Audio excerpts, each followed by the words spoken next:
before I start, first, I want to share a story to all of you. One day, a medical student stayed with his girlfriend at a restaurant. They both ordered spaghetti, and as they enjoyed their meal, the medical student suddenly raised his head and stared at his girlfriend. And then he said, "Wow, your lips, they look so perfect, like the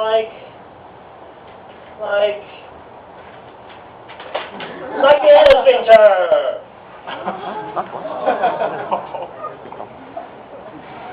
Actually, when I first heard this joke, I laughed and laughed at this joke.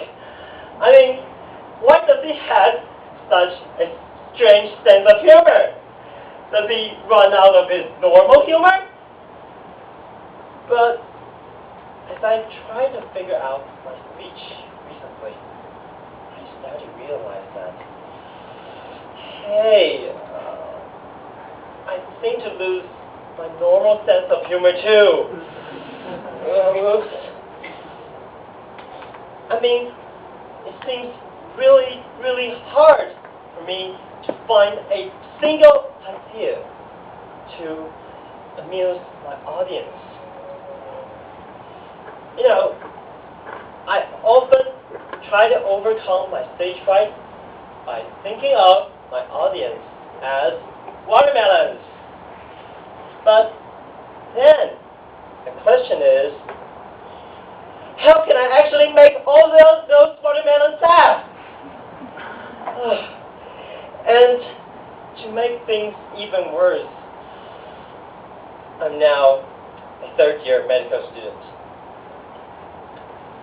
Now, you may think that medicine is 100% science, but let me tell you, it's actually 99% liberal arts and only 1% science. Why do I say that? Why do I say that? It's because medicine is actually a matter of memorizing after memorizing after memorizing. For me, over the past year, I took numerous professional classes: parasitology, anatomy, neuroanatomy, etc. And for all these subjects, they have one thing in common. I have to memorize all the countless terms and facts, and they're driving me crazy. And if you don't feel that's concrete enough, let me show you an example. Here's my prop. And I want to show you how I should learn the blood circulation. So, this is his heart. So, the blood goes up to his aortic arch, and then down to his abdominal aorta, and goes to here, here, and here. And it goes further down here, here, all the way down to his toe.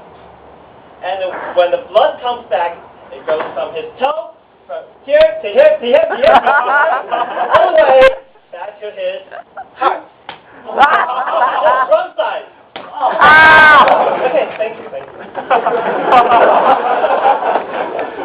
And actually, it's not only the fact that really bugs me. Actually, all the terms, they're annoying me. Oh. And for example, if I want to learn about the facial muscles, I have to recognize them one by one. One by one. So let's just say that this is occipitator frontalis, this is temporalis, this is spinator, and this is the anal sphincter. Oh no, actually it's anabolic. Okay, so you can see that in the end, when I see people, I don't see a whole person in front of me, but a skeleton deep inside. And when I eat things, I tend to think of, hey, there may be some warm eggs in my plate. And even when I and think about the transfer of the saliva. You can see that in the end, my normal humor just got squeezed out from my brain because I need to squeeze in mouthfuls after mouthfuls of medical knowledge. But obviously, I just can't see the life without normal humor. I mean, a sense of humor is really the spice of life. So without it, my life would be miserable. So what should I do? I really thought for a while and figured out, hey, why don't I combine all the humors and the medical knowledge together? Let's just say, from now on, when I try to learn a parasite, I don't get myself stranded in its name, in its life cycle, or where they reside. Instead, I will try to know these unacquainted worms as they are delivering their sequence speeches. For example, hello everyone, my name is Nakata Americanus, but you can call me Hookworm, Hookworm, Hookworm. I usually live in the soil happily, but when I smell something good, I will come out from my wormhole immediately. And what's the thing that smells good to me? It's the athlete's food. Oh, I love athlete's food. When I see people's food, I would like to come out from my dear home and dig deep into the human body. And what do I do when I come into the human body? I would like to dance in their body. It's actually my favorite activity. It's really nice to meet you guys. You see, as I try to learn these parasites through this humorous way, it becomes easier and much more friendlier. And now, as I try to combine the humor and the medical knowledge together, I start to realize that, hey, maybe I should never exclude the sense of humor away from my medical studies. I used to think that if I really want to concentrate on my medical studies, I should be absolutely serious. There should be no jokes and no sense of humor.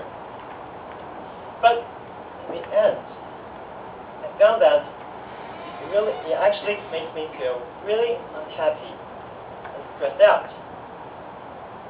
And now eventually, I started to realize that the truth is that no play, no game. No play, no game. If I take a more playful attitude toward all my medical studies, then these knowledge will become much more easier and much more friendlier to me. So now I know. Humor is not just about telling funny stories, or making all the watermelons, all the audience to laugh. The truth is that I should always incorporate the humor into my boring medical study. Toastmaster of the evening.